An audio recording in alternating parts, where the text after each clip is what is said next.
Okay, let's take a minute to recap some of what we've been talking about. How do we form our social selves?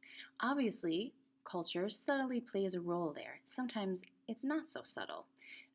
If you immigrate to the United States from a different country, you may automatically see some of those dramatic cultural shifts. An example, my 7-year-old and I recently went to have our nails done, and the owner is Asian. All of her workers are Asian.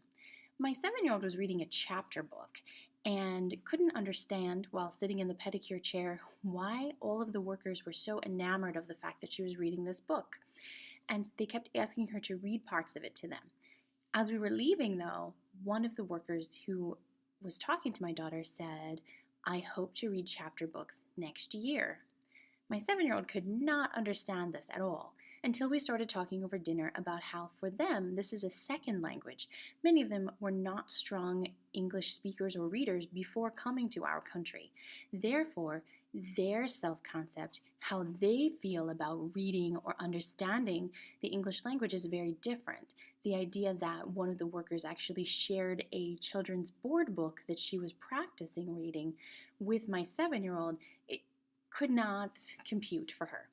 But then as we talked about it more, it was like, wait a minute. In a different culture or in a different country in which they don't speak the same language, you too would have similar barriers. So thinking about the culture and what you're bringing to the table is very important. Again, coming back to individualistic versus collective cultures. As we think about individualistic cultures, the self is separate. Everyone's a unique individual. In fact, we pride ourselves on being unique, from hair color to eye color to how you do your makeup to, for instance, in my 7-year-old's class, what decorations you have on your fingernails. Those are important individual tastes and choices.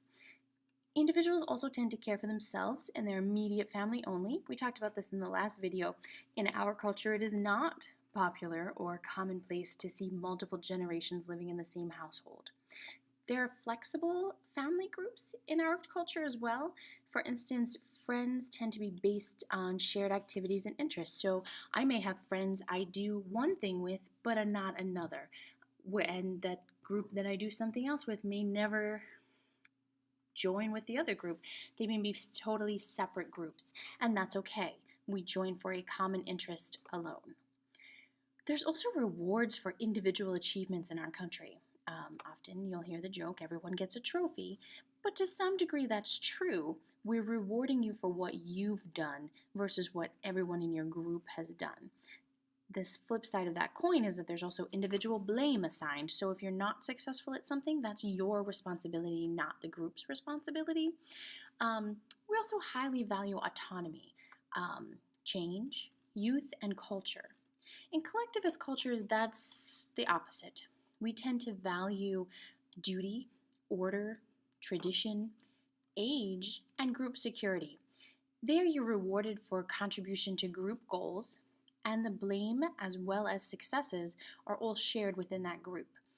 There's a huge emphasis placed on belonging to a few permanent in groups that offer strong influences over who you are. What is your culture? How will you support that group and that belief structure? And people should always put their extended family before themselves in collectivist cultures. You also want to think about gender and the role that that plays. Obviously, as you can study in many areas, different cultures offer different philosophies on gender. Today, I think we're seeing additional research as we start to think about the role of gender in terms of identity. As we start to see a shift from a straight male-female perception to more of a self-identification. And as we start to think about those things, how does that impact our self-concept? And how does it impact self-concept in terms of the rest of the group and how they feel about us? Let's also recap quickly self-fulfilling prophecies. We saw the 4 steps that you have to hold a belief, act in accordance with the belief, have the belief come true, to then continue to support that belief system.